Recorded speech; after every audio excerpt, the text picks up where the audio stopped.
News, सच जरूरी है। नमस्कार दर्शकों, मैं श्रद्धा तिवारी और आप देख रहे हैं MNS न्यूज टीवी।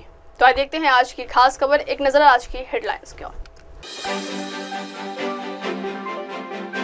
चीन 5 साल बाद कोठरी से बाहर आए अली बाबा की मालिक, मासूम शवों के साथ दिखा नेतन्याहू का दुश्मन। इजराइल तेल अवीव में 3 बसों में सीरियल ब्लास्ट, पूरे इलाके में सर्च ऑपरेशन।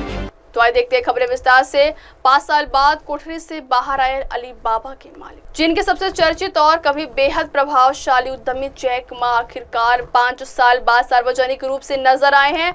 अली बाबा के संस्थापक जैक मा, जो एक समय दुनिया के सबसे अमीर व्यक्तियों में गिने जाते थे, 2020 के बाद से अचानक गायब हो गए थे। उनके गायब होने की वजह बनी थी चीन के वित्तीय सिस्टम पर उनकी खुली आलोचना, जिसने बीजिंग सरकार को नाराज कर दिया।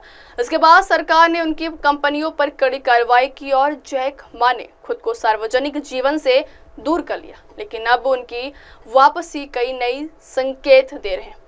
सवाल उठता है कि क्या यह चीन की सरकार और निजी क्षेत्र के बीच सुलह का संकेत है या कोई नई रणनीति। दरअसल बीते हफ्ते बीजिंग में चीन के शीर्ष उद्योगपतियों और निजी क्षेत्र के प्रतिनिधियों के साथ हुई एक बैठक में जैक मा पहली बार सार्वजनिक रूप से नजर आए। इस बैठक में राष्ट्रपति शी जिनपिंग भी मौजूद थे।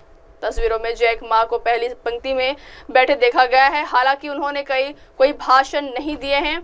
विश्लेषकों का मानना है कि यह संकेत है कि चीनी सरकार अब निजी क्षेत्र के बड़े उद्यमियों के साथ संबंध सुधारने की कोशिश कर रही है। सोशल मीडिया पर जैक मा की वापसी को एक सकारात्मक बदलाव के रूप में देखा जा रहा है। अगली खबर, 2 मासूम शवों के साथ दिखा नेतन्याहू का दुश्मन नंबर 1।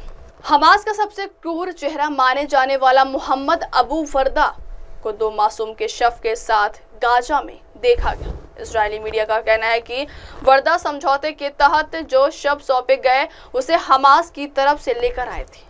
गुरुवार को हमास ने समझौते के तहत 2 मासूम और 2 वयस्क बंधकों के शव को रेड क्रॉस के जरिए इजराइल भेजा था। इजराइल का कहना है कि इन लोगों की हत्या हमास ने की है। हालांकि हमास हत्या के इजराइल को जिम्मेदार ठहरा रहा।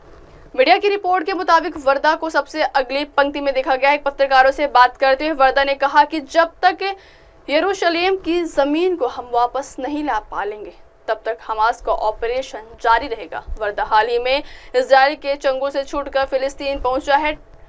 टाइम्स ऑफ इजराइल के मुताबिक अबू वर्दा अब तक 45 इजरायलियों की हत्या कर चुका है। वर्दा पहली बार तब सुर्खियों में आया था जब 1996 में बम ब्लास्ट के जरिए यरूशलेम में उसने 24 इजरायलियों की हत्या कर दी थी।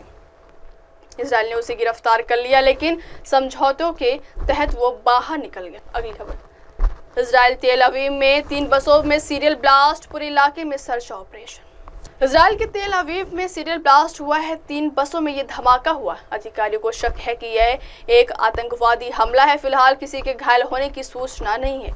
यह विस्फोट ऐसे समय हुआ जब युद्ध विराम समझौते के तहत हमास की तरफ से गाजा से 4 बंधकों के शव वापस करने के बाद इजराइल पहले से ही दुखी था।